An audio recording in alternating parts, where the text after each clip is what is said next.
being used as shields, and members of the same party wrestling with one another on stage.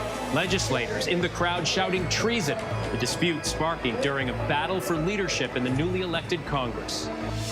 2 years to the day since COVID first hit the U.S., hundreds of thousands of Americans are still falling ill. But tonight, we have a look at new studies stressing the effectiveness of the COVID vaccines and boosters.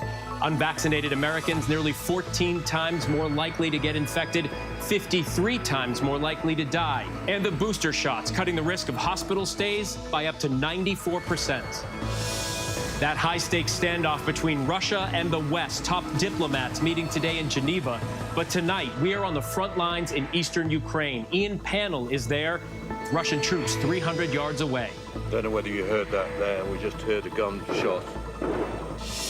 New images from the dangerous ice storm all along the East Coast, the states of emergency in Virginia and the Carolinas. Dangerous conditions on the roads, and many set to wake up again to sub-zero wind chills. Our Ginger Z is timing it all out. The 3 police officers fired for the deadly shooting of an 8-year-old girl in Pennsylvania. The officers facing charges for firing into a crowd when a fight broke out at a high school football game. And the tributes pouring in after the passing of 2 accomplished celebrities, comedian Louie and rock and roll powerhouse Meat Loaf, the driving force behind one of the most epic albums of all time. Good evening, everyone. I'm Phil Lipoff in for Lindsay Davis. Thank you for streaming with us on this Friday night. For months, health officials have been urging all eligible Americans to get vaccinated and boosted for COVID, particularly as the Omicron variant surges across the country and hospitals nationwide reach their breaking point. Today, the CDC released the first real-world evidence that booster shots are the best defense against Omicron and are 90% effective at preventing hospitalizations and deaths. Still tonight, scientists learning about a possible sub-variant of Omicron that is being investigated. All this playing out as the battle is still raging in America's schools over how to protect our children and whether or not to mask them. One woman in Virginia threatening to show up to school with guns. We have a lot to get to on what for many in the eastern and northern parts of this country is an absurdly chilly night. But ABC's Marcus Moore leads us off with more on why scientists say boosters are our best tool in the fight against COVID. Tonight, the first clear evidence from the CDC showing vaccine boosters are a critical weapon against Omicron. A new study found that 2 doses was 57% effective against hospitalizations 6 months later, but a 3rd shot boosted protection back up to 90%. Protection against infection and hospitalization with the Omicron variant is highest for those who are up to date with their vaccination, meaning those who are boosted when they are eligible. But less than half of Americans who are eligible have gotten their booster. The CDC says older people benefit the most from that extra shot. Those 65 and older who were fully vaccinated and boosted were 90 times less likely to die than the unvaccinated in that age group. And tonight, British scientists are investigating a subvariant of Omicron called BA.2. It's been detected in 40 countries, including the U.S. They say there's no evidence it's more dangerous, and it has not been labeled a variant of concern. But earlier today, Dr. Anthony Fauci said we need to be on guard for new variants. We have to be prepared for it. So we hope for the best and prepare for the worst. For now, hospitals across the country are buckling under the crush of patients. At smaller hospitals in Oklahoma, teams are caring for their neighbors. They're people you work with. They're people that go to your church. They're people you see in Walmart every day. But you have to take care of them. You have to do it anyway. So you do. And then the next day comes and you do it again. And after nearly 1 million pediatric infections last week, there is renewed debate over protecting children. A proposal in California would let kids 12 and older get vaccinated without their parents' consent. COVID is taking away their happiness and futures, and we can't ignore this crisis anymore. But in Virginia, the new governor reversing school mask mandates starting Monday. As we battle COVID, it's parents that should decide the health measures taken for their children. But after some districts pushed back, one mother at this school board meeting threatening to bring guns to her children's school if it tried to enforce the mandate. No mask mandates. My children will not come to school on Monday with a mask on. All right? That's not happening. And I will bring every single gun loaded and ready. I'll see y'all on Monday. Police say the mother later apologized. The incident under investigation, but no arrests have been made.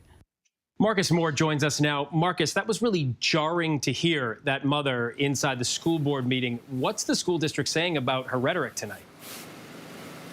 Well, Phil, the school district did release a statement, and they said in part that her behavior went against everything they try to model for their students. They also said that the police department, along with state and federal officials, are investigating. And as we mentioned in the piece there's been no word on whether or not there have been any arrests in this case.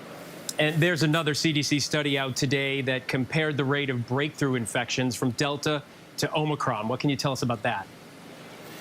Yeah, this is really significant. Researchers found that Omicron was more likely to cause breakthrough infections than Delta, even among people who were boosted, but that the protection against more serious illness remained high. Phil.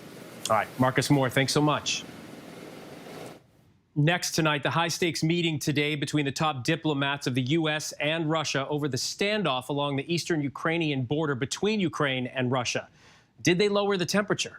And tonight, our Ian panel is once again back on the front lines for us to see what's changed since he was there in mid-December.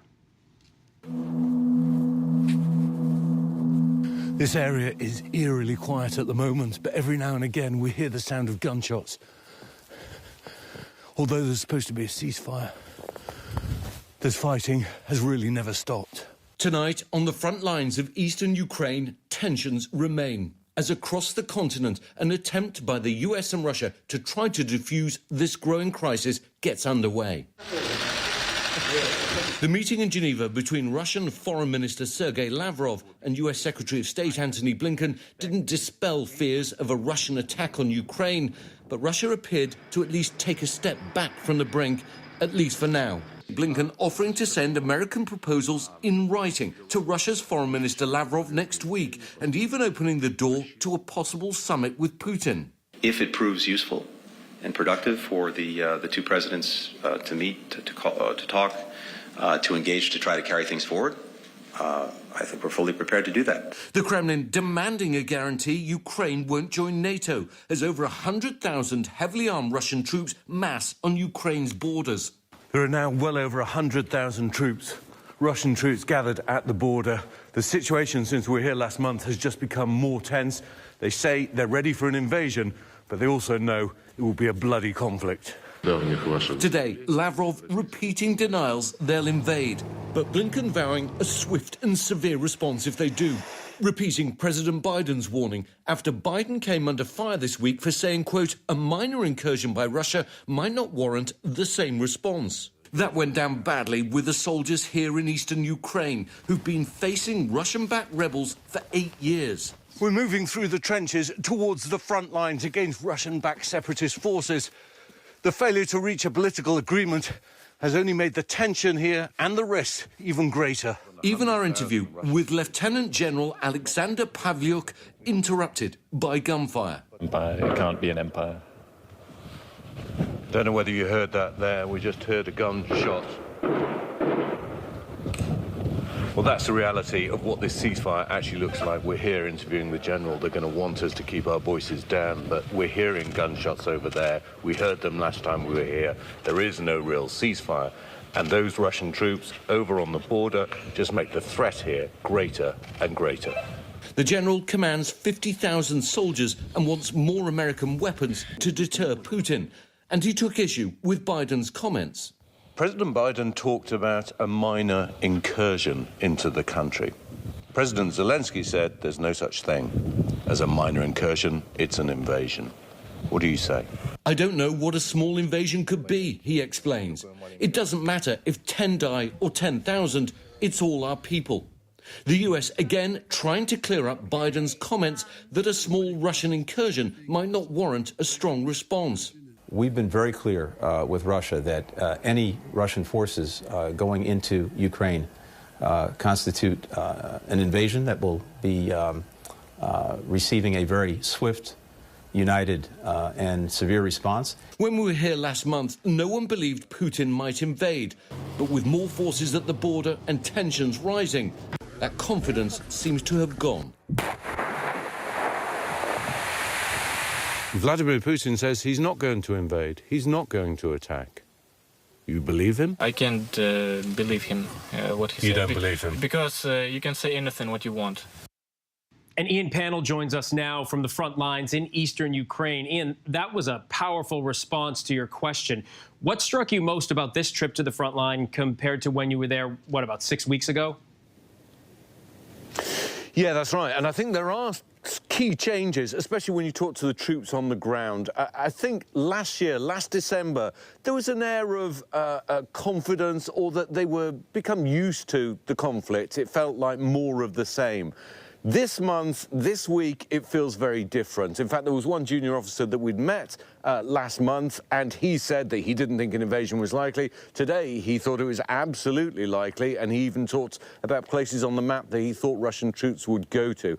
I think it's acquired an air where it feels much more real, much more serious on the ground. Now, of course, they say that they're ready, they'll stand, they'll fight, they'll defend their country. As they say, our country is behind us. They've got nowhere else to go to. But they also know they face overwhelming force.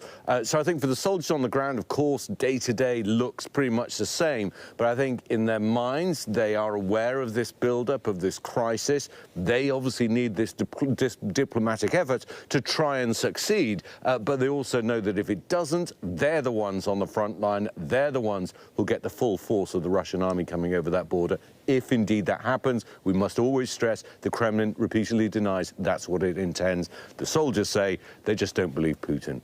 All right, and still, you've been there in Ukraine all week. You're saying the attitudes have kind of changed a bit since you've been there. The Ukrainians you've spoken to, you say their attitudes are changing a bit. Is there even a sense of like impending doom here? Do they go as far as that? No, I don't think so. I mean, they're soldiers, right? They're trained, and they've also had to fight. You know, we call them Russian-backed separatists, but you talk to the Ukrainian soldiers on the ground, they don't refer to them as that. They talk about them as Russians. The general who we met today, who commands 50,000 troops, was talking about the battles that he had in 2014 and 2015. He said against Russian regular forces. They talked about people that they captured. Now, we can't verify that, but he isn't the only one to have said that there were actual Russian troops over on in eastern Ukraine on the separatist side, even though, again, it's something that the Kremlin has denied. Interestingly, though, back in Kiev with the politicians, they're kind of saying crisis, what crisis? We've seen this Russian playbook before. We don't think that they're going to invade. It's hard to know whether that's bluster or not, but I think there was a slight sense that they felt that the United States and NATO and other European countries were playing into Russia's hands by trying to offer concessions for something that they didn't think was actually going to happen. So Ukraine is in a very difficult position. Lots of people want to turn to the West, want to turn to Europe, want to turn to NATO. Vladimir Putin feels that that is some kind of existential threat. And the truth is that the two positions that we've heard, despite the meetings, despite the fact that diplomacy still goes on, the gulf between the two sides is as wide as ever. And I'm not quite sure, whatever letters are written and presented by the United States to Russia, I'm not sure that that is going to do the trick and ease this crisis. Phil? Ian Pannell from Ukraine tonight. Ian, thank you. From days of bitter cold to now an incoming winter storm, large swaths of the East Coast will see snow and ice. ABC's chief meteorologist Ginger Z is tracking it all. Ginger, icy and slick roads are going to be the major concern. Oh, my goodness. I mean, just this cold alone, I've been using the thesaurus. Tonight, I'm calling it savage. Earlier today, I called it merciless. I used brutal already. I'm running out of words, so if we get to spring, that'd be great. But we're not, and unfortunately, this savage cold has met with moisture along this front that is super slow moving, and it is right along the South Carolina, North Carolina coast. It's really just getting going, Phil, so you can see it on the radar there. We actually have alerts from Maryland back to Georgia, all that purple that's underneath the radar. The bulk of this storm is happening now through the early morning hours of Saturday. And so that's when you're going to see that 1/4 inch or even 4/10 of an inch of ice. If that accumulates, you take down power lines quickly. You get some snow on top of it behind that, and you've got a really rough Saturday morning, especially if your power's out, because your numbers look like this. Wind chill feels like 20 in Charleston, 15 for Raleigh. Look back to Chicago, single digits here in New York at 2. Get closer to the Canadian border, and you're sub-zero. Remember, that's the type of air where you can get frostbite in 30 minutes if you're exposed. Basically, it does not take much. And then you go through the end of January, the whole East Coast, even Florida, which sometimes gets saved there, not this time, below average. A little bit above average going into the Rockies in the Southwest. And then wanted to bring you a picture for the next February, for most of February, and that starts to heat up. So if you are looking for what I've been looking for all week, some hope, there's a sliver of it, and it's a big sliver, most of the nation. Also, just to note, this weekend, if you go to the West Coast, you've got big wind issues. The Bay Area could see gusts to 70. There are wind advisories that stretch all the way to Las Vegas for gusts over 40. And Santa Ana event, some of the places, the mountains just outside of Los Angeles, 80+ mile-per-hour gusts. We'll be watching that as well, Phil. April can't come soon enough. Savage is a good way to describe it. Ginger, thank you. Thank you. Tonight, the first known arrest brought by a special election threat task force. A Texas man has been charged for allegedly making death threats against election and government officials in Georgia.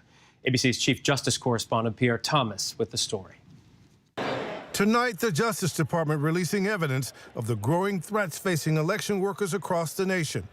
850 reports since June alone. We have all seen that Americans who serve and interact with the public at every level, many of whom make our democracy work every day, have been targeted with violence and threats of violence. Today, federal prosecutors announcing the arrest and indictment of a Texas man accused of threatening to kill election workers in Georgia. At one point on Craigslist, calling on, quote, Georgia patriots, writing, "If we want our country back, we have to exterminate these people." Sources telling ABC News one of the officials threatened was Georgia's Secretary of State, Brad Raffensperger. In the days after the election, President Trump and his allies pressured Raffensperger, both in public and in private. So, look, all I want to do is this. I just want to find 11,780 votes. At the time, one top Georgia election official said the pressure was putting lives at risk. Death threats, physical threats, intimidation. It's too much. Phil, that Texas suspect faces up to 5 years in prison if convicted of making interstate threats.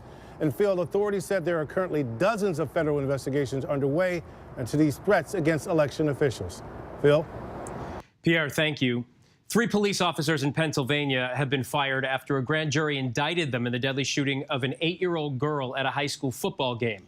Authorities say a shootout between 2 teens prompted those officers to fire 25 times. It killed the young girl who was with her family at the time. Several others injured. ABC's Stephanie Ramos with the latest.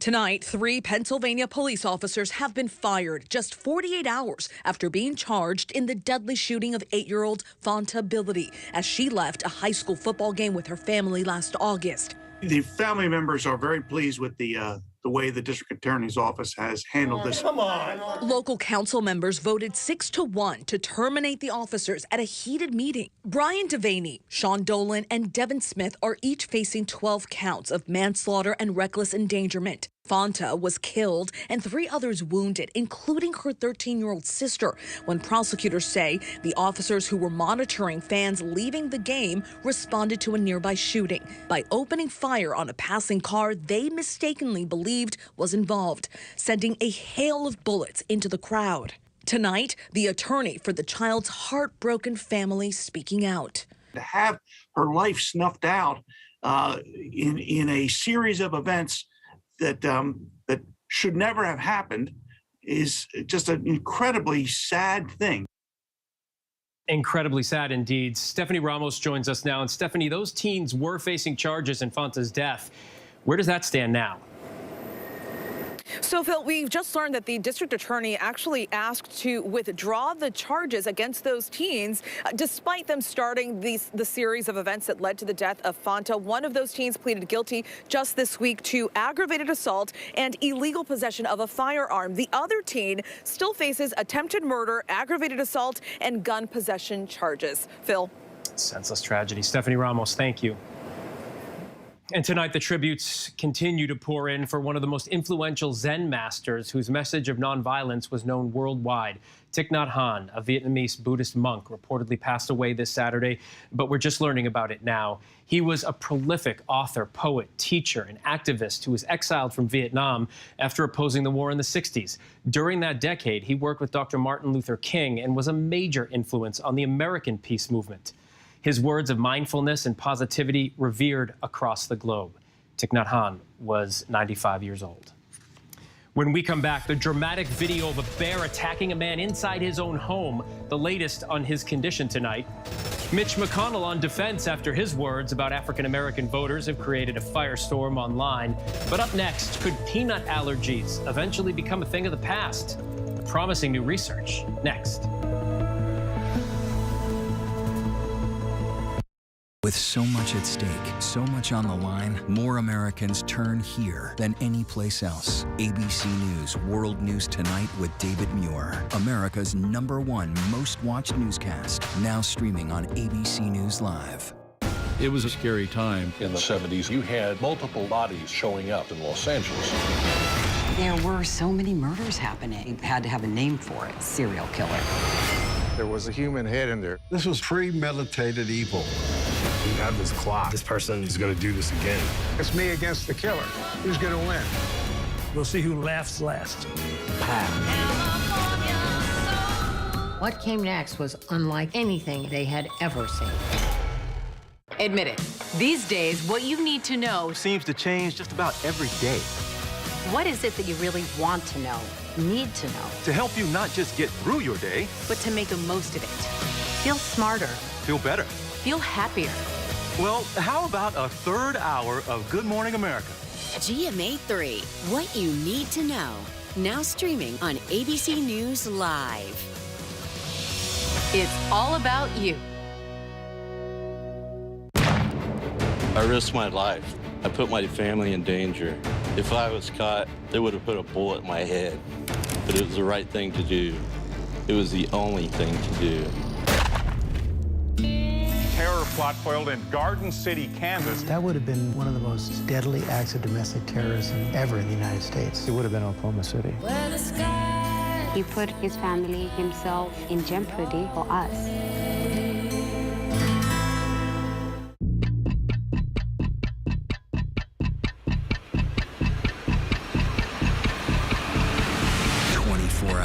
Assault on the Capitol, the ABC News original, exclusively on Hulu, now streaming.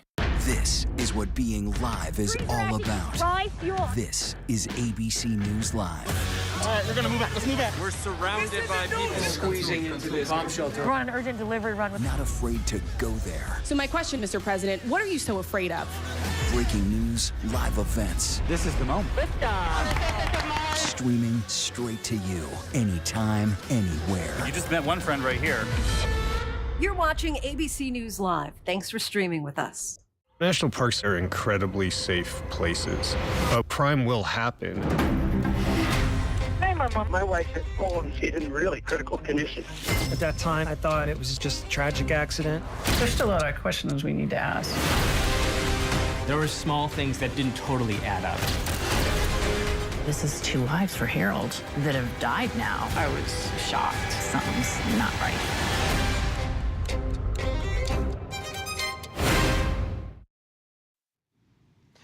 Welcome back. The FBI tonight says the investigation into the death of Gabby Petito did not identify anyone else responsible for her death besides Brian Laundrie. In fact, they say he confessed in his notebook, that notebook that was found near his body, that he killed Gabby before taking his own life with a self-inflicted gunshot wound. So here's a question that researchers may have actually cracked, we could say. Can peanut allergies be overcome? A new study published today in the journal Lancet found that toddlers given increasing amounts of peanut protein powder were able to build up their tolerance to peanuts. So to discuss this, we are joined by Dr. James Baker, the founding director of the Mary H. Weiser Food Allergy Center and professor at Michigan Medicine. Doctor, thanks so much. Thank you, Phil. Right off the bat, what can we learn from this study, and does it actually mean that some peanut allergies can be avoided?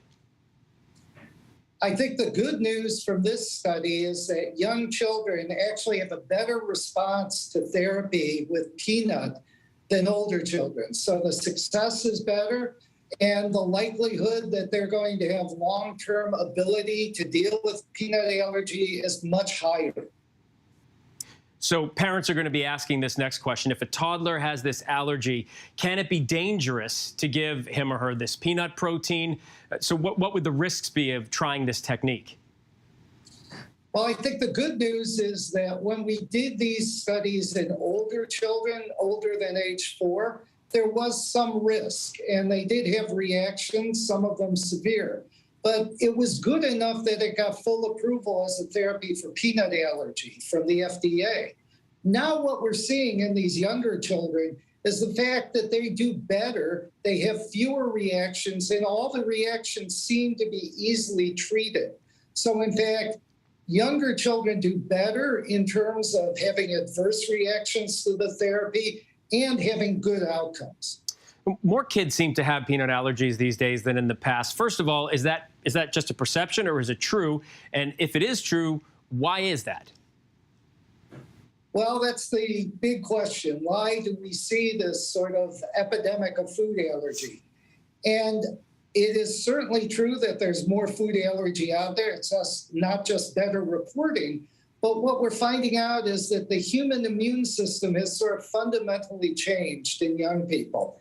Quite honestly, they don't deal with infections as commonly. They don't have bacterial problems. They're treated with antibiotics. So in fact, their immune systems are actually evolving differently. So many more of them have allergic disease because they don't seem to be challenged with other things. So it's truly a fundamental change in the human immune system in our lifetimes. Yeah, and evolving more recently, too. That kind of brings me to my last question for you. During this pandemic, everybody, but kids specifically, have been masking up and social distancing, and so they've presumably been exposed to fewer germs. What impact might that be having on their immune systems and response to allergens, if any? Well, obviously, we don't know the long-term impact yet.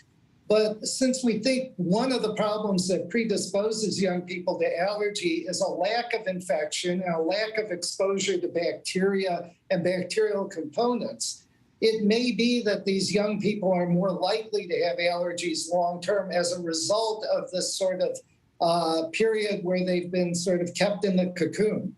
Now, that doesn't mean we should let them go. Obviously, COVID is a serious disease. But we need to understand better how to manage the immune system and how to make sure that we balance immune responses to protect against both allergic disease and infections. Big study, a lot more to come. Dr. James Baker, thanks so much for taking the time and for your clarity on this. Thank you. And still ahead here on Prime, from the homecoming court to the court of law, the mother accused of trying to help her daughter become homecoming queen. The tragedy at the border as the investigation into the death of 4 people found frozen at the border continues. And with the landmark but now threatened ruling of Roe v. Wade turning 49, we take a look at who is actually getting abortions by the numbers. The findings may surprise you. But first, our post of the day, the final message from Betty White, recorded days before her death. I just want to thank you all for your love and support over the years. Thank you so much, and stick around.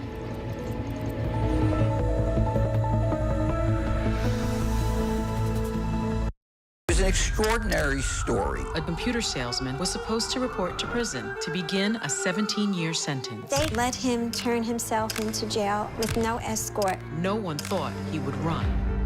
How do you evade capture for 25 years? How do you do that? Now, join the search, following the U.S. Marshals as they uncover new leads in a global manhunt. Can you help catch this fugitive? Have you seen this man? Have you seen this man? Have you seen this man? Listen and join the all-new Hunt wherever you get your podcasts. It was a scary time. In the 70s, you had multiple bodies showing up in Los Angeles. There were so many murders happening. You had to have a name for it, serial killer. There was a human head in there. This was premeditated evil. We have this clock. This person is going to do this again. It's me against the killer. Who's going to win? We'll see who laughs last. Pow. What came next was unlike anything they had ever seen. World News Now. And America This Morning. The best new videos. Breaking news overnight. Your money and concerns about inflation. The pandemic is not over. The stories people are talking about. You don't want to shave your legs? Don't. I was gonna say. And what to expect in the day ahead. From the top of the world, baby! ABC World News Now and America This Morning.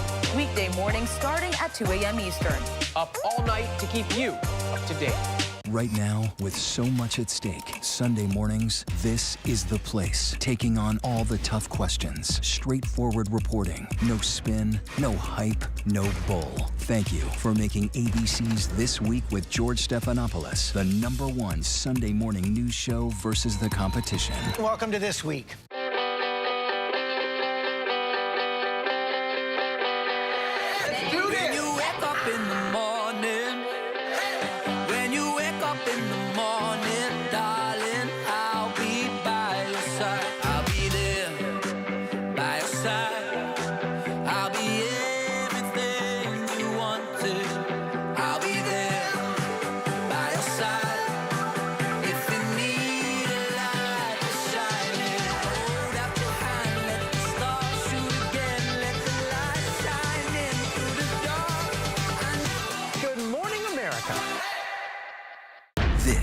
What being live is all about.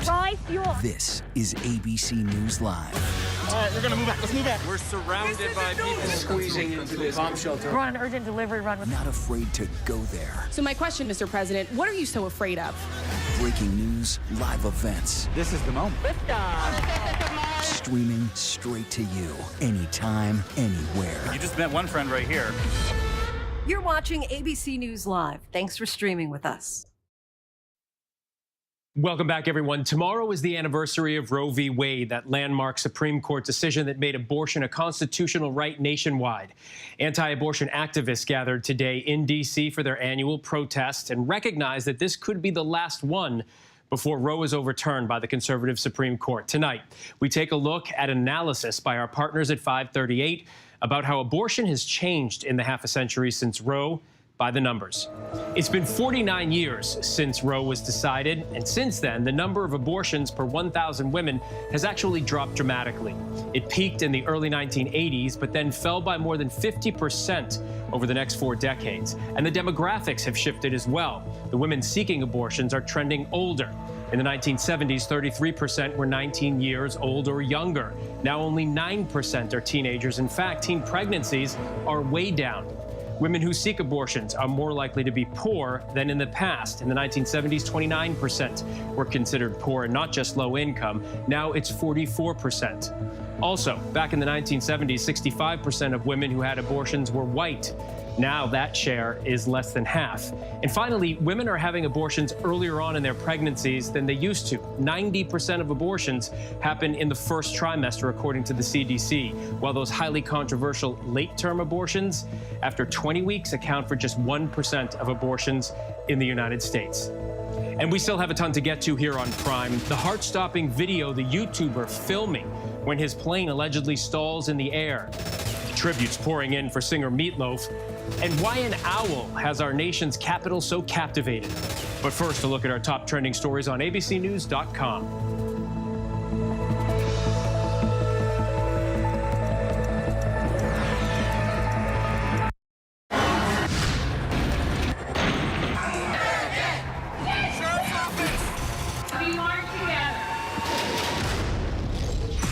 The most powerful stories of our time, anytime. Nightline. It's an extraordinary story. A computer salesman was supposed to report to prison to begin a 17-year sentence. They let him turn himself into jail with no escort. No one thought he would run. How do you evade capture for 25 years? How do you do that? Now, join the search, following the U.S. Marshals as they uncover new leads in a global manhunt. Can you help catch this fugitive? Have you seen this man? Have you seen this man? Have you seen this man? Listen and join the all-new hunt wherever you get your podcasts. Now streaming on ABC News Live 2020. True crime, cinematic, real-life drama, stunning, the unthinkable. Follow the clues. The Hunt. True crime 2020. Now Now streaming on ABC News Live. National parks are incredibly safe places, but crime will happen. Hey, Mom. My wife has fallen. She's in really critical condition. At that time, I thought it was just a tragic accident. There's still a lot of questions we need to ask. There were small things that didn't totally add up. This is 2 lives for Harold that have died now. I was shocked. Something's not right.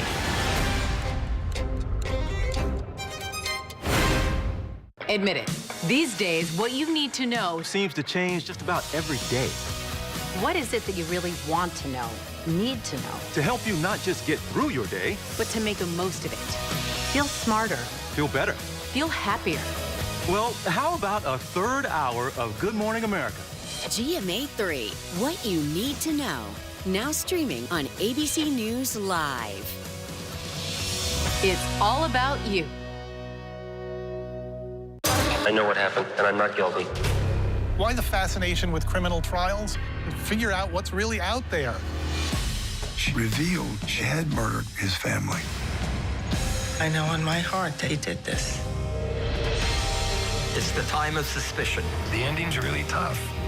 You don't know whether truth is going to be difficult to find unless you try to find it.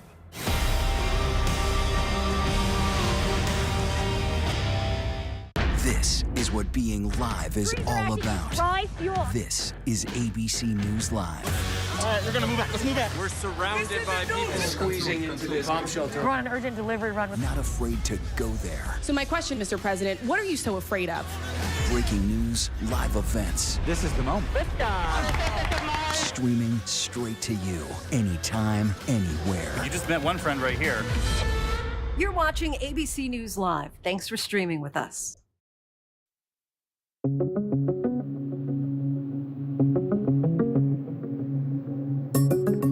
As the U.S. marks 2 years since the first coronavirus case was detected, the CDC has released 3 new studies on the effectiveness of vaccines and boosters. One CDC study shows a third vaccine shot or booster slashes the risk of visiting the ER or urgent care by 94% for Delta and 82% for the Omicron variant. Data also showing the unvaccinated are 53 times more likely to die than those who are fully vaccinated and boosted. The data here show that the protection provided by vaccines and the importance of being up to date on your COVID-19 vaccination, which for tens of millions of Americans means getting your booster dose.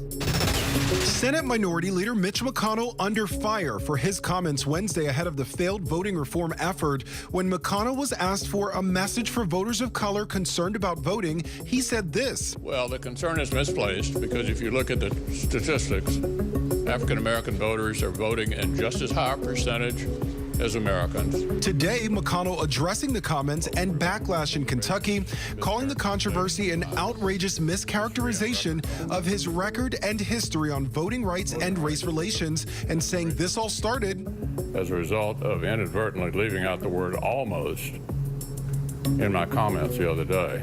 But after finishing his remarks and consulting with an aide, he had to correct his correction. The omitted word is all, not almost.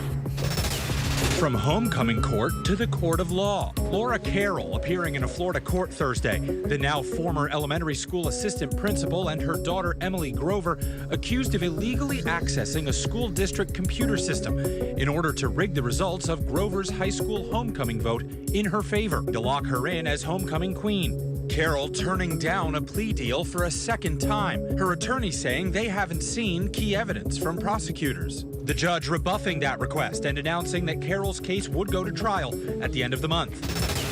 One man now under arrest after 4 people were found dead in a frigid wilderness just north of the U.S. border in Canada. Royal Canadian Mounted Police Assistant Commissioner Jane McClatchy says it may be a case of human smuggling gone terribly wrong. We're very concerned that this attempted crossing may have been facilitated in some way, and that these individuals, including an infant, were left on their own in the middle of a blizzard. A man from Florida is charged in connection with the case. The RCMP says the dead were a family of 4 Indian nationals. Questions about a video from YouTuber Trevor Jacob, the engine of Jacob's small plane allegedly failing as he flew over Los Padres National Forest in California last November. Jacob parachuting to safety. But now the FAA and NTSB saying they are investigating if Jacob, who is also a former Olympic snowboarder, intentionally crashed that plane. Viewers noting that he wasn't wearing a parachute in other videos. The plane is rigged with multiple exterior cameras capturing its descent. Jacob with a camera of his own as he floats down. Trevor Jacob telling ABC News that he declines to comment on the investigation.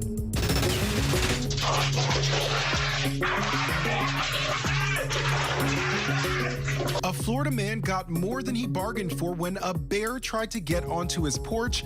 Video shows the man catching the bear as it went through a gate in the doorway as his dogs were passing nearby. After a brief skirmish on the ground, the man was able to shoo the bear back outside, giving him just enough time to put a bench in the way and prevent the bear from getting back in. Barely. Barely. All right, they are supposed to be one of the most exciting sporting events this year, but the 2022 Winter Olympics going from fun to cumbersome more and more every day. Organizers doing all they can to keep the games going as COVID rages on. ABC's Maggie Rulli in Beijing for us. Maggie?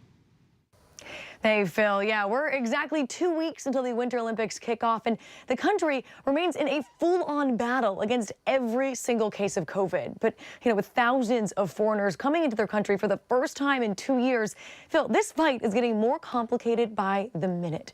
Local authorities are reporting at least 7 cases of Omicron right inside Beijing, right near Olympic venues, and they're cracking down with severe restrictions. It's not just in Beijing. Some cities further away from the capital have had to go through lockdowns for weeks, similar to what we saw in Wuhan at the start of this pandemic. But Phil, as we get closer to the games, these rules are just becoming more complicated. Just this week, Olympic officials reversed on their promise to open up the games to the public, canceling ticket sales and saying only invited VIPs are allowed into the stands. And now the torch relay will no longer be open to the public. Now, there'll still be 1,200 torch bearers that will travel for 2 days, but their journey will be much shorter and only travel through closed-off venues. Phil, this is the iconic symbol of the opening up of the Olympic Games, and now it's going to be confined. Now, Phil, add all of this COVID news to the ongoing diplomatic boycotts and the fact that Human Rights Watch came out just this week warning all athletes to avoid talking politics in the country. And these games are not shaping up into the PR win that China was hoping for. Phil, that was just a lot of depressing bad news. So I promise I do want to end you with a little bit of fun Olympic news if we can find any. So here you go. Ralph Lauren has revealed the official uniforms Team USA will be wearing at the opening ceremony. Take a look. They are full-on red, white, and blue, and they have special high-tech insulation that's temperature responsive, and if I do say so, a flattering cinch around the waist. So there you have it. At least they'll be looking good, even with all of these restrictions that are going on, Phil. Looking good, Maggie. That's half the battle. Thank you. Tonight, stay-at-home businesses thriving during the pandemic, maybe losing some steam. Netflix stock dropped 21% after fourth quarter earnings fell short with lower than expected new subscribers. And Peloton CEO is dismissing reports the company is temporarily halting production of its bikes and treadmills because of slumping sales. The company's stock fell almost 24% yesterday before rebounding a bit today. Analysts suggesting investors and customers may be moving on from the pandemic. Remembering a rock legend tonight whose debut effort is one of the top-selling albums still of all time. Musician Meat Loaf passed away last night. Tributes from fans and fellow stars are pouring in. ABC's Chris Connolly gives us a look at Meat Loaf's legacy. So we gotta make the most of our one night together when it's over and over. We'll both be so alone.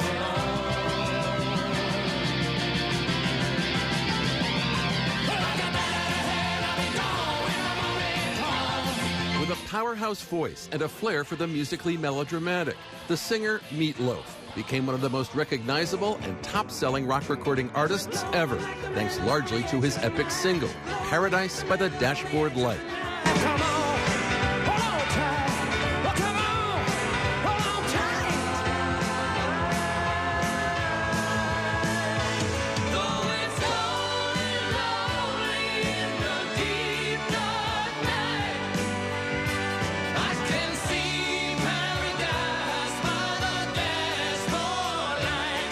dynamic duet with singer Ellen Foley. It was Carla DeVito in its legendary video. The song helped to make Meat's Bat Out of Hell album one of the biggest records of all time, with more than 40 million copies sold.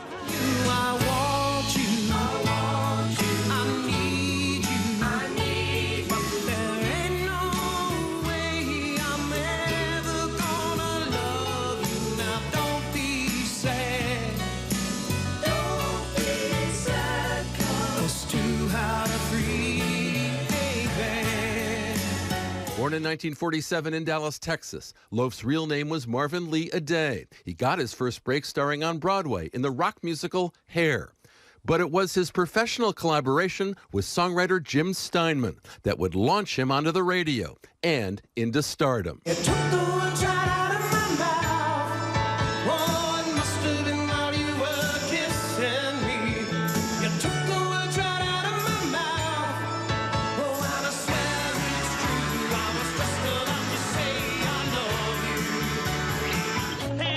Loaf also took memorable turns as an actor in films like Rocky Horror Picture Show and Fight Club.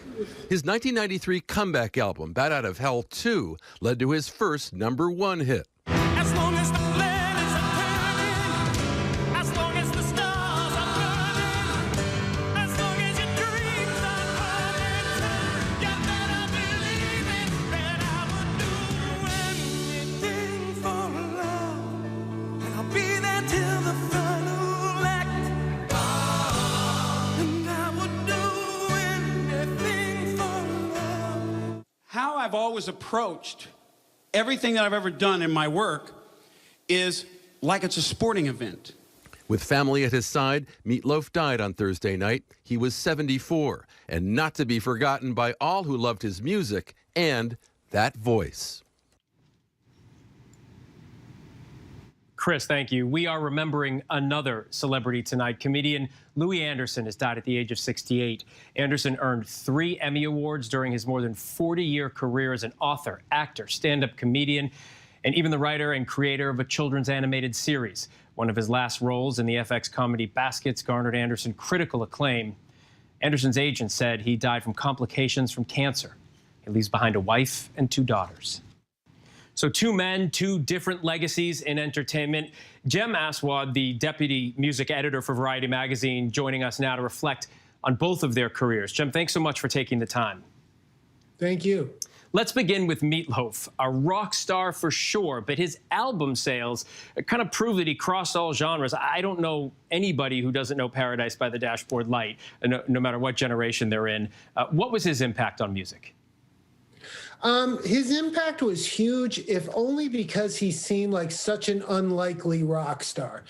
He weighed 250 pounds. In 1977, the Bee Gees were the apex of pop stardom, and he had these long, involved, really, explicit songs that took a long time to unspool. And you would see him on TV because they were very early with their videos.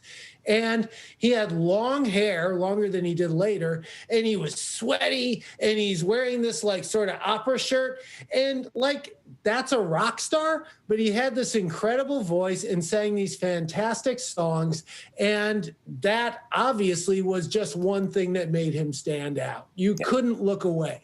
Yeah, and he was just like magnetic, his personality was, and his song, I Would Do Anything for Love, had millions of people asking what that and I Won't Do That represents, sort of the genius of songwriting. How did these involved songs grab his listeners, and did we ever find out the meaning of that? Well, I'm told, because I don't want to burst anyone's bubble, that that could mean several different things, and it's explained in the lyrics. So I will leave it at that. But, that mystery is part of what's intriguing about a pop song. I mean, that is a songwriter's dream, to come up with something that is going to have people puzzling that way, I mean, it's like you want to touch people with a song in any way that you really can, any good way, and having them puzzling over something like the meaning of that is an absolutely genius way to do it. But all of the stories and all of Meat Loaf's hits were written by the late Jim Steinman, who passed away last year, and they spoke of each other as brothers, and they got along like brothers. They fought a lot. But you know, the brilliance of those songs and his delivery of them, every song had a hook. Every song had something thematic that brought you into it in a way that was a lot more involved and evolved than a lot of pop songs. Yeah, they were epic and kind of anthemic.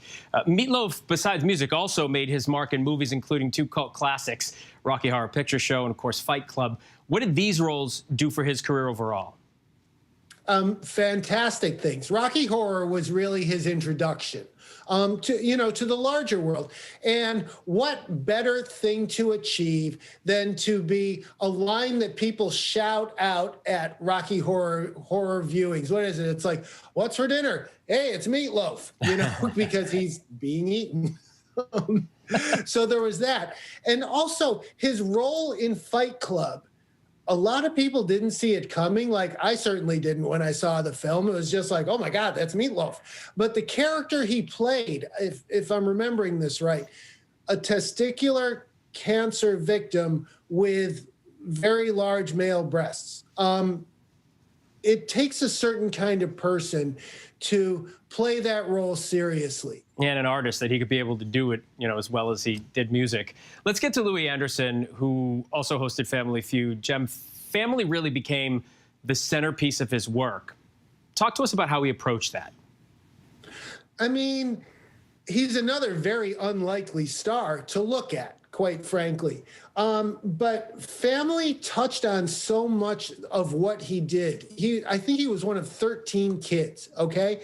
And his father was an alcoholic, and he spoke about that a lot. And he unpacked his relationship with his mother a whole lot. And I feel like what he did is kind of normalized the conflicted relationships that we all really have with our families. I mean, it's like to be able to speak about his parents, particularly his father, in the way that he did, in a way that admitted the flaws, but was still loving. It addresses reality in a way that kind of transcended the roles he took on, that transcended being a stand-up, and, transcended the shows that he was on. You felt like he was being very honest, and he did it in a relatable way that made you sort of look at your own relationships with your family, parents, siblings, whoever, and show that you can talk about their flaws and you can acknowledge their flaws and still love them. Yeah, and that kind of truth in comedy seems to really connect with everybody. Finally, absolutely. You can take a real good 35,000-foot view look at this. So over the last few weeks, we've lost several notable celebrities, as we do every year. Why do you think these losses leave such a mark on fans? Celebrities connect. Okay, people become famous because they connect. Actors, singers, whoever, anyone like that. Reality TV stars. And even if you haven't thought about someone for a few years or a few decades even, their death brings that back. As more and more and more of these celebrities, pop culture figures, singers, actors, everyone that a lot of us grew up with pass, I think time tends to be kind to them on their passing, and that's definitely the case with these two. Jem, thanks so much for taking the time to speak with us. Really do appreciate it. Well, thank you very much for having me. A surprise visitor at Washington's Union Station, calling it home for now, a snowy owl with a growing army of admirers. ABC's Kenneth Moten caught a glimpse of the rare beauty. Outside one of the busiest train stations in the country. There she goes. She just took off. Oh, my God. She's adorable. A rare creature has people stopping in their tracks and looking up. This is my 3rd time trying to come to see her. This majestic snowy owl straight from the Arctic, perched on the historic Union Station in the nation's capital. It's super cool. I'm a kind of a bird geek. I've always liked them since I was really little, and so getting to see such a rare bird like a snowy owl in Washington, D.C., it's something special. The owl and those startling yellow eyes were first spotted right after the new year. No surprise in this town, word spread quickly. She's everything I dreamed, You know, she's dynamite. In frigid temperatures, the crowds have been growing. Professional bird watchers with their long camera lenses, amateurs too, trying to get a glimpse. Some have even named her Duchess. Striking a perfect pose on an eagle-top flagpole, showing off that beautiful wingspan to those adoring fans below. You want to respect the wildlife and give them their distance, but from what I've seen, you know, she's plenty distant and she's not being bothered by us. So, you know, it's almost like she's enjoying her celebrity, you know. The snowy owl's migration patterns often take it south for the winter from its summer breeding grounds in Canada, but not this far. Snowy owls make it to D.C. every year or two or three, not in large numbers. This bird is probably a young bird on its first migration, probably born last summer somewhere up in the central Canadian Arctic. It's never really seen people before. Project Snowstorm, which tracks snowy owls, says there's an estimated 30,000 left in the world. Scientists have now classified the birds as vulnerable, especially as climate change impacts the Arctic and their food supply. The winters are getting wetter and warmer. If they don't have an abundance of food, they don't breed successfully. So why Union Station? One reason, food options. Oh, it's awesome. I mean, this is a buffet. We've seen lots of rats out tonight, so it's a great place for them to hang out. Something that's not lost on these bird watchers so close to Capitol Hill.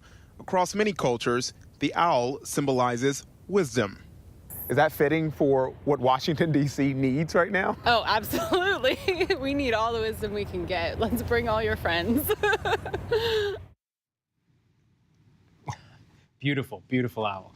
Before we go tonight, the image of the day, and it is a creepy one, we warn you. This is a replica of a cat. The eyeball made from glass, the ears made from wool, and a real cat's whiskers. Each part put together by a meticulous Japanese artist. That's our show for this hour. Stay tuned to ABC News Live for more context and analysis of the day's top stories. I'm Phil Lipoff. Thanks so much for streaming with us.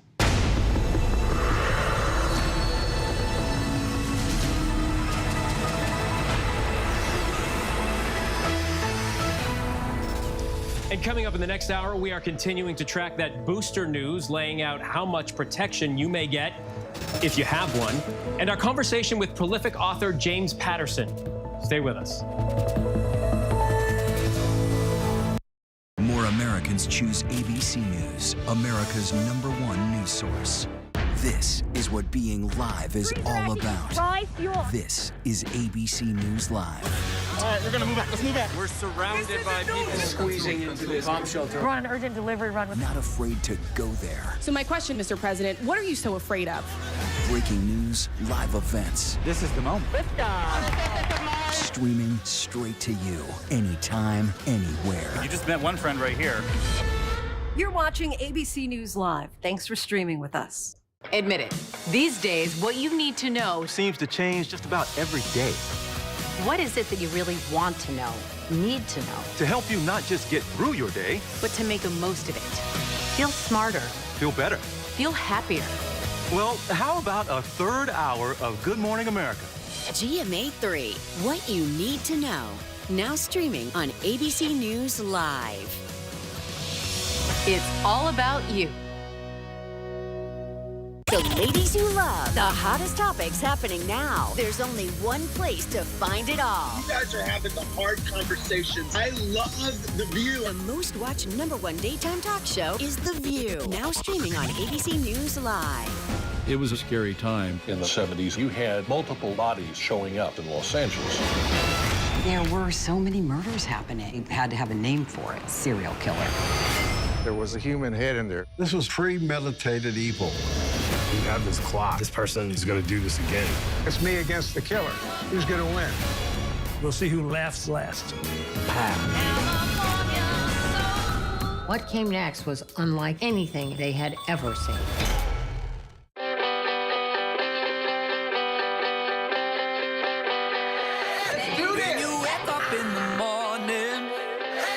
When you wake up in the morning, darling.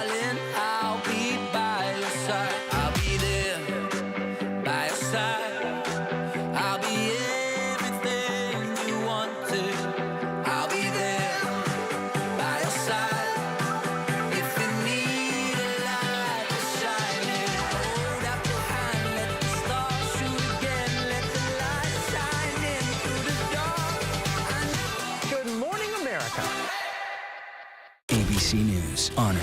Winner of 9 Edward R. Murrow Awards. More than any other network, including winning for the 3rd straight year the award for overall excellence in television. ABC News is America's #1 news source. With so much at stake, more Americans turn here than any other newscast. ABC News World News Tonight with David Muir, America's #1 newscast and the #1 program on television. Hi, everyone. I'm Phil Lipoff, and thanks for streaming with us. We are monitoring several developments here at ABC News at this hour. We are learning about airstrikes in Syria aimed at helping Kurdish forces put down an ISIS assault on a prison. According to the Pentagon, the facility houses about 5,000 fighters. Syrian Kurds are battling to retake the prison. The fierce fighting has forced civilians nearby to flee. Here at home, there has been another school shooting, this time at a Maryland high school. At least one student was wounded. He was found unconscious in a restroom, rushed to the hospital where he is in critical condition. The suspect is in custody. And a Texas federal judge has suspended the vaccine mandate for federal workers, calling it an overstep of presidential authority.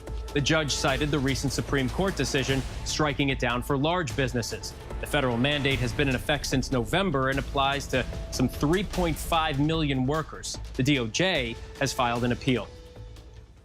Now to the pandemic. The CDC is out with new evidence that booster shots do provide strong defense against Omicron and dramatically cut hospitalizations and deaths. This comes as Omicron continues to rage across much of the country and strain hospitals. Also tonight, a new subvariant of Omicron is being investigated, and the battle over COVID restrictions in schools doesn't seem to be letting up. Here's ABC's Marcus Moore. Tonight, the first clear evidence from the CDC showing vaccine boosters are a critical weapon against Omicron. A new study found that 2 doses was 57% effective against hospitalizations 6 months later, but a 3rd shot boosted protection back up to 90%. Protection against infection and hospitalization with the Omicron variant is highest for those who are up to date with their vaccination, meaning those who are boosted when they are eligible. But less than half of Americans who are eligible have gotten their booster. The CDC says older people benefit the most from that extra shot. Those 65 and older who were fully vaccinated and boosted were 90 times less likely to die than the unvaccinated in that age group. And tonight, British scientists are investigating a subvariant of Omicron called BA.2. It's been detected in 40 countries, including the U.S. They say there's no evidence it's more dangerous, and it has not been labeled a variant of concern. But earlier today, Dr. Anthony Fauci said we need to be on guard for new variants. We have to be prepared for it. So we hope for the best and prepare for the worst. For now, hospitals across the country are buckling under the crush of patients. At smaller hospitals in Oklahoma, teams are caring for their neighbors. They're people you work with. They're people that go to your church. They're people you see in Walmart every day. But you have to take care of them. You have to do it anyway. So you do. And then the next day comes and you do it again. And after nearly 1 million pediatric infections last week, there is renewed debate over protecting children. A proposal in California would let kids 12 and older get vaccinated without their parents' consent. COVID is taking away their happiness and futures, and we can't ignore this crisis anymore. But in Virginia, the new governor reversing school mask mandates starting Monday. As we battle COVID, it's parents that should decide the health measures taken for their children. But after some districts pushed back, one mother at this school board meeting threatening to bring guns to her children's school if it tried to enforce the mandate. No mask mandates. My children will not come to school on Monday with a mask on. All right? That's not happening. And I will bring every single gun loaded and ready. I'll see y'all on Monday. Police say the mother later apologized. The incident under investigation, but no arrests have been made. Next to the high-stakes standoff along the border between Ukraine and Russia, our correspondent reporting from the front lines in eastern Ukraine. Here's ABC's senior foreign correspondent Ian Pannell again tonight from Ukraine. Tonight, no breakthrough in these high-stakes talks, but the US and Russia appearing to take a step back from the brink in the standoff over Ukraine. Secretary of State Blinken offering to send American proposals in writing to Russia's Foreign Minister Lavrov next week, and even opening the door to a possible summit with Putin. if it proves useful and productive for the two presidents to meet, to talk, to engage, to try to carry things forward, I think we're fully prepared to do that. The Kremlin demanding a guarantee Ukraine won't join NATO as over 100,000 heavily armed Russian troops mass on Ukraine's borders. Today, Lavrov repeating denials they'll invade. But Blinken vowing a swift and severe response if they do, repeating President Biden's warning after Biden came under fire this week for saying, quote, a minor incursion by Russia might not warrant the same response. That went down badly with the soldiers here in eastern Ukraine who've been facing Russian-backed rebels for 8 years. We're moving through the trenches towards the front lines against Russian-backed separatist forces. The failure to reach a political agreement has only made the tension here and the risk even greater. Even our interview with Lieutenant General Alexander Pavlyuk interrupted by gunfire. Empire, it can't be an empire. Don't know whether you heard that there. We just heard a gunshot. The general commands 50,000 soldiers and takes issue with Biden's comments. I don't know what a small invasion could be, he says.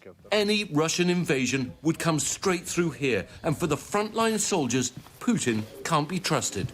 Vladimir Putin says he's not going to invade. He's not going to attack. You believe him? I can't believe him, what he said. You don't believe him? Because you can say anything what you want. Ian Panel from Ukraine tonight. A new development in the case that gripped the nation last fall. The FBI now says that before taking his own life, Brian Laundrie wrote that he was responsible for his girlfriend Gabby Petito's death. ABC's Victor Akendo has more on the note and where it was found. Tonight, the stunning new details inside the investigation into the killing of Gabby Petito. The FBI saying her former boyfriend, Brian Laundrie, admitted to killing Petito in a notebook before taking his own life in a Central Florida nature preserve, saying in a statement, a review of the notebook revealed written statements by Mr. Laundrie claiming responsibility for Miss Petito's death. That notebook found near his body along with a gun and backpack. Authorities adding the investigation did not identify any other individuals other than Laundrie directly involved in the tragic death of Petito. Her body was found in Wyoming in September. The coroner concluding Petito died of blunt force injuries to the head and neck with manual strangulation. Laundrie on the run from authorities for about a month until his remains were discovered. Petito's family, seen here, leaving a meeting with FBI officials this week, their attorney saying, we truly appreciate the FBI's diligent and painstaking efforts in this extremely complicated case.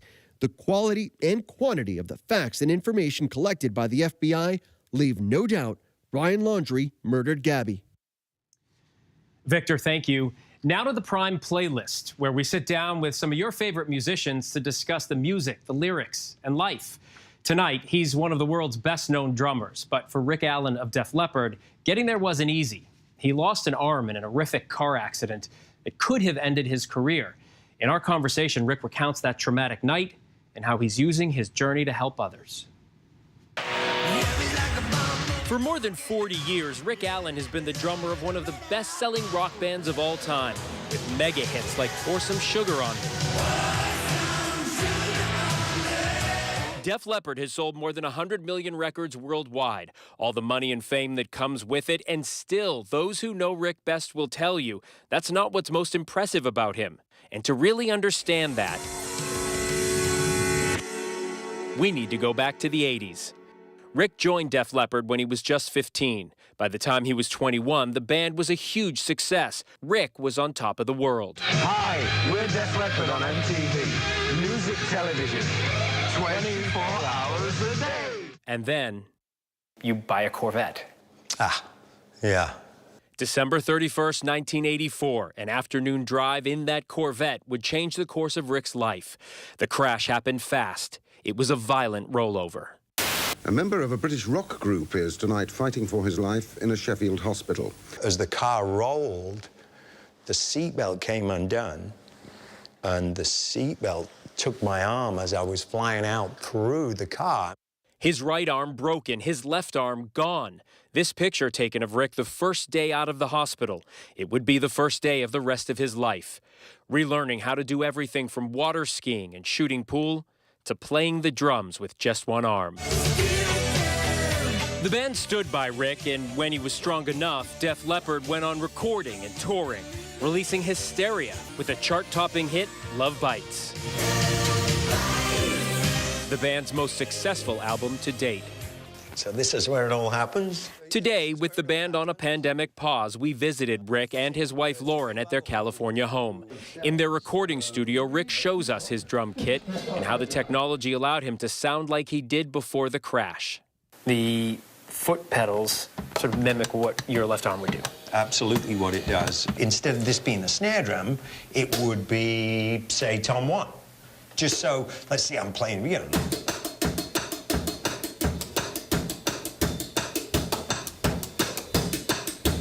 So I can actually go here instead of having to reach all the way over here.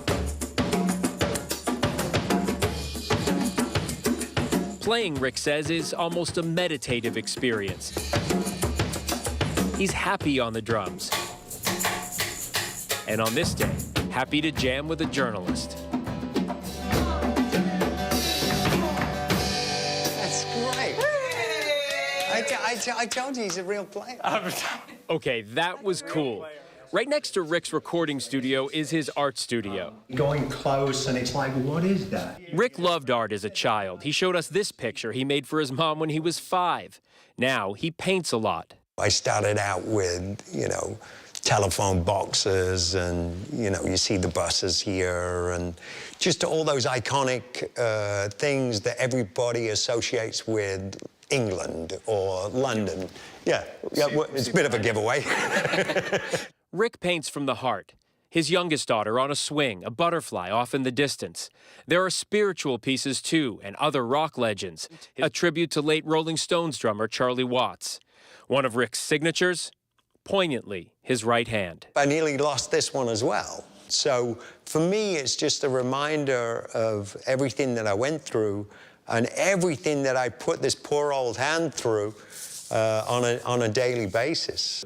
Rick's art sold at Wentworth Gallery, owned by Christian O'Mahony. The impact that he can have on people because of the similarity that he has with people that have suffered that type of trauma, he really sees as a blessing. Depending on the size of a piece, Christian says collectors are paying up to tens of thousands of dollars. Rick began donating part of the proceeds to the Wounded Warrior Project after a visit to Walter Reed Medical Center in 2006. I was so taken by the whole thing, the whole visit, and how much people looked up to me and what I'd done. But then I saw what these guys were going through. Just a very humble man, just wants to be a human amongst other humans and see how he can help others. Norby Lara fought for the country and felt immediately connected to Rick and Lauren. It was really cool to be around someone who had been through something, you know, very similar to myself, losing an arm, and still being able to smile. Lauren is a singer, songwriter, and teacher. Rick says she's been helping him heal physically and emotionally since the day they met 20 years ago. Today, they run the nonprofit Raven Drum Foundation. We collaborate with different nonprofits to be able to facilitate healing through programs and fundraising and concerts. A focus on veterans with head trauma and PTSD. Both Rick still grapples with. When I met Rick, he didn't know he had PTSD. and that was something he was really struggling with. You know, it's something that we work on all the time to help build his resiliency. That resiliency built on Rick and Lauren's shared passions for music and social justice. And in 2019, Def Leppard was inducted into the Rock and Roll Hall of Fame. He survived it and came out the other side stronger.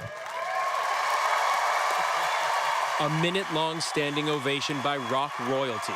Lauren in the crowd, both overwhelmed by emotion. If you could go back into that hospital room and tell the 21-year-old version of yourself one thing that would help him get through the rest of the hospital stay, what would it be? Yeah. Your heart. One thing people tell me who know you that they admire about you most is your heart, your spirit. Thank you. I appreciate you allowing us in your house.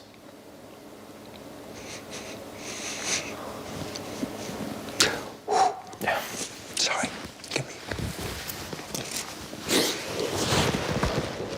All these years later, Rick is still healing, still drumming and touring, working through the pain and emotion of that crash and all that followed. If you were given the chance to go back and not have that happen, would you? That's a really good question. In many ways, I think it enabled me to grow in so many ways. It became a blessing, a responsibility to, you know, to other people, to myself. And I think that has become a huge gift. Phil Lipoff, ABC News, California. And there's much more from the Prime playlist to come. Up next, our conversation with legendary author James Patterson.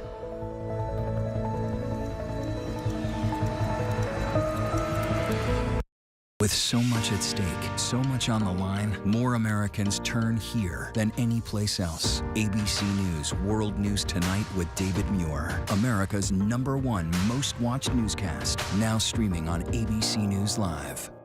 It was a scary time. In the 70s, you had multiple bodies showing up in Los Angeles.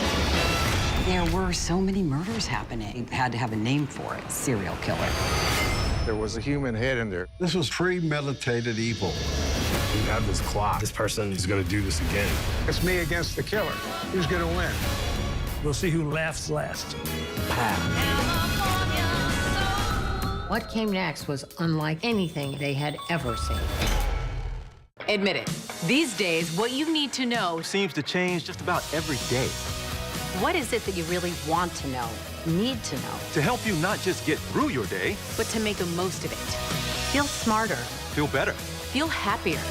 Well, how about a third hour of Good Morning America? GMA 3, what you need to know. Now streaming on ABC News Live. It's all about you. I risked my life. I put my family in danger. If I was caught, they would have put a bullet in my head. But it was the right thing to do. It was the only thing to do. Terror plot foiled in Garden City, Kansas. That would have been one of the most deadly acts of domestic terrorism ever in the United States. It would have been Oklahoma City. He put his family, himself, in jeopardy for us.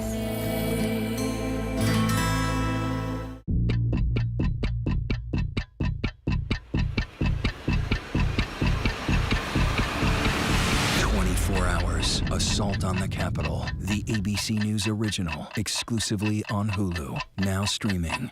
This is what being live is all about. This is ABC News Live. All right, we're gonna move back. Let's move back. We're surrounded by people squeezing into this bomb shelter. We're on an urgent delivery run. Not afraid to go there. So my question, Mr. President, what are you so afraid of? Breaking news, live events. This is the moment. Streaming straight to you, anytime, anywhere. You just met one friend right here. You're watching ABC News Live. Thanks for streaming with us. National parks are incredibly safe places. A crime will happen. Hey, my wife has fallen. She's in really critical condition. At that time, I thought it was just a tragic accident. There's still a lot of questions we need to ask. There were small things that didn't totally add up. This is 2 lives for Harold that have died now. I was shocked. Something's not right.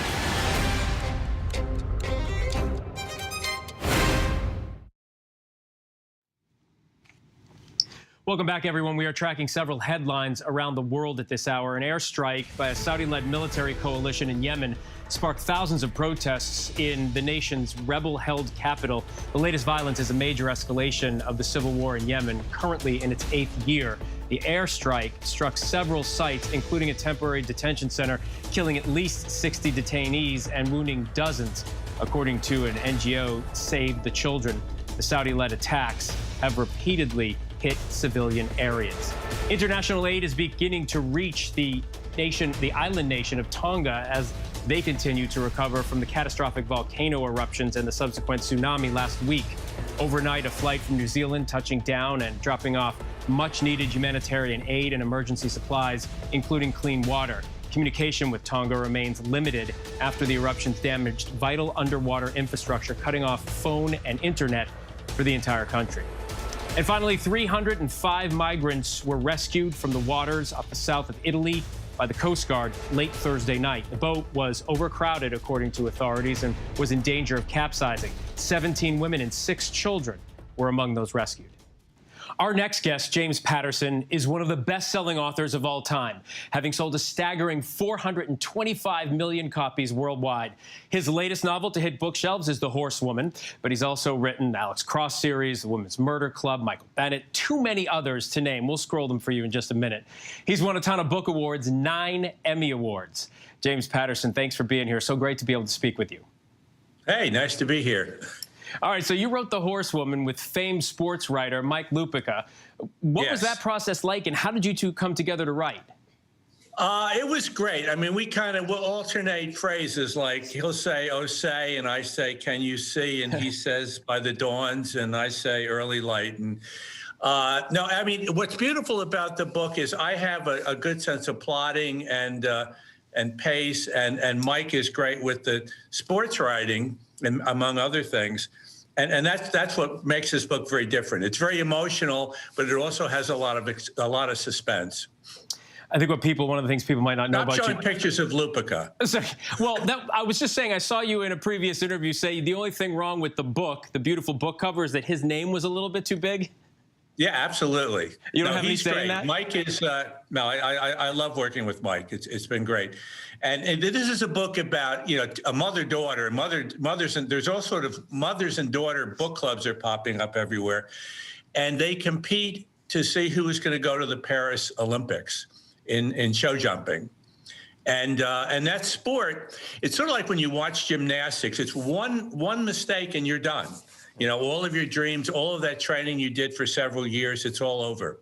So, and that makes it the book, I think, really very special. You've collaborated with so many famous authors, celebrities, even a former president, President Bill Clinton. How was that? Yeah, how was that? Because, you're writing now with one of the most powerful men in the world at one time. What was that like?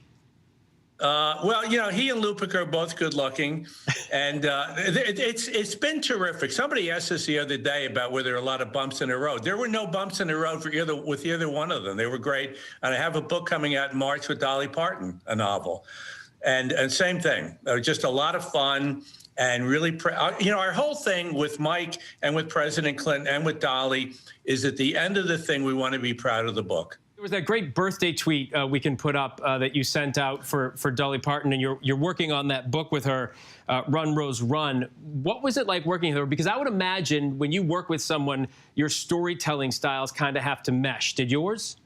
Yeah. Oh, yeah. Well, Dolly's a great storyteller. Every one of her songs is a story. And as Dolly has said, she said, I've written thousands of songs. She said, I could write one standing on my head. Want to see? So she's a terrific storyteller and obviously knows the business very well. And then with that book, she's created an album. So there's a book with actually kind of a soundtrack. It's a separate thing, but there's a book and a soundtrack. That's cool. I would expect if you look up the word prolific in the dictionary, there's a big picture of you with a couple of your books. I'd say it's an understatement. Let's scroll down some of the long list of books, the titles that you've written. God. Look at this. It's amazing. It's like This Is Your Life with such a wide array of stuff, right? Yeah. But right now, I want them to buy The Horsewoman because it's a fun one and it's out now. No, absolutely, we understand that. But many people have bought those books. We're talking 425 million copies. So how were you able? Do you think? This is asking you a question, kind of like how are you as good as you are? But how are you able to write across themes and genres and still remain so creative? I love the challenges. I loved all of a sudden writing nonfiction. I wrote The House of Kennedys and, Filthy Rich about Jeffrey Epstein back in 2016, and a lot of kids' books. If the challenge is there and I feel I can pull it off, I'll go for it. Before I ask you about the James Patterson by James Patterson, I'm curious, with everything that you've written, you mentioned children's books, fiction, nonfiction. Do you like writing one better than the other? No, somebody said you're lucky if you find something you like to do, and then it's a miracle if somebody will pay you to do it, and that's my deal. I don't work for a living. I play for a living. It's not work for me. That's a beautiful thing to be able to say, I think, in any the publisher profession. probably will say, why do we pay you? It's so much fun. Yeah, you don't want to say that. They'll say we paid you an awful lot of money over the years. Let's talk about the book that you're writing, the memoir. Why are you writing it now? And I would imagine it's probably more difficult to write about yourself than someone else. No, I didn't. I'll tell you what happened was COVID, and I was trapped here, and Sue locks me in my office. This is my office. And I started writing down some of these stories about my life. And the book about my life is just story after story after story. It's not the usual kind of autobiography that you have to struggle through. And I liked the stories, and I liked the tone of it, and I just kept going with it. So that's how that happened. I didn't plan it. It just happened. And I don't think it would have happened if I hadn't been trapped in the house with COVID. A lot of things wouldn't have happened. James Patterson. Most of them not so good. Right. James Patterson, thank you so much for spending time with us. Thank you. As you point out, the horsewoman, and of course. That's right. And we've had enough breaking news for the week, so it's a good time to rest and read a good book, and this is a good book. The horsewoman and so many of your other books are sold where books are sold. Sir, thank you so much. What a pleasure. Thank you. Nice talking to you. Nothing says peaceful like trading in the big city life for someplace slower. But a 30-year-old took the transition to a slower place of life one step further by moving into a retirement community. ABC's Will Gans reports. Liz White's life is like something out of a movie. The 30-year-old ditching city life in a Philadelphia high-rise for a beachside community of retirees in Florida. My building is having a building party where everyone has brought different food. Other than me, everyone else I would say is 55 and older. It's all retirees except for me. I work from home at the kitchen table because the views are just so good here. It feels like I'm not even at work. They go to dinner at 3 o'clock. And I'll miss the happy hour at 3 o'clock. Liz's parents, both snowbirds, had rented in the building in the past. And when another unit opened up, Liz jumped at the chance. It's so calm, and it's right by the beach, so you can't beat that. Management giving her the green light. They already knew, yeah, I'm young, but I'm not going to be, throwing ragers, and I'm DTP. That means down to puzzle. A year later, Liz feeling right at home. I passed the bridge group, playing a nice game on the way to the building library. Her neighbors hooking her up with fresh baked goods, and Liz hooks them up too. It's Wi-Fi, it's the Roku, it's the printer. Yeah, absolutely. And I'm happy to help. And while a Tinder radius of 5 miles might work back in Philly, Liz has had to make adjustments in her new digs. The average age in this town is 66, so it's a little difficult. So the range has to be a little bit farther. Liz getting comfortable with her new TikTok fame and her new lifestyle. Some of my neighbors are chatting about the best reading glasses. Down to puzzle. That's great. That's our show for tonight. Stay tuned to ABC News Live for more context and analysis of the day's top stories. I'm Phil Lipoff. Thanks for streaming with us.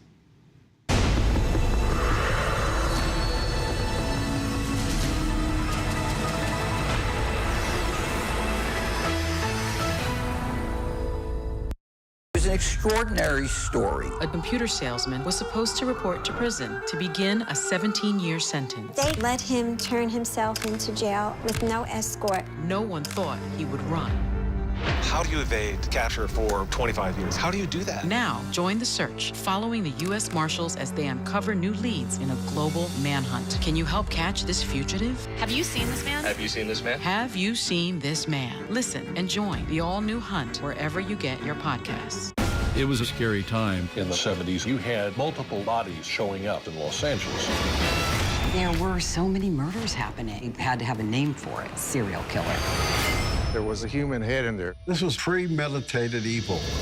We have this clock. This person is going to do this again. It's me against the killer. Who's going to win? We'll see who laughs last.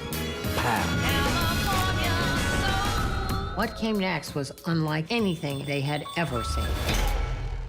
World News Now. And America This Morning. The best new videos.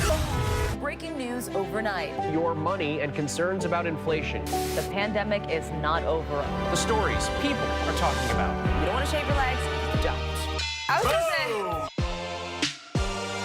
say. And what to expect in the day ahead. From the top of the world, baby! ABC World News Now and America This Morning. Weekday morning starting at 2 a.m. Eastern. Up all night to keep you up to date. Right now, with so much at stake, Sunday mornings, this is the place. Taking on all the tough questions, straightforward reporting, no spin, no hype, no bull. Thank you for making ABC's This Week with George Stephanopoulos the #1 Sunday morning news show versus the competition. Welcome to This Week.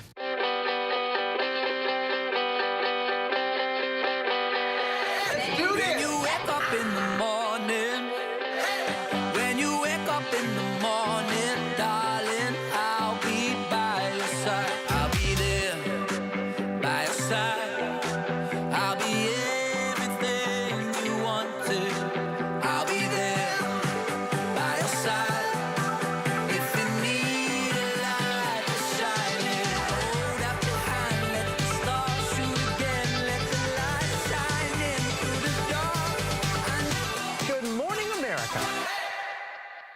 This is what being live is all about.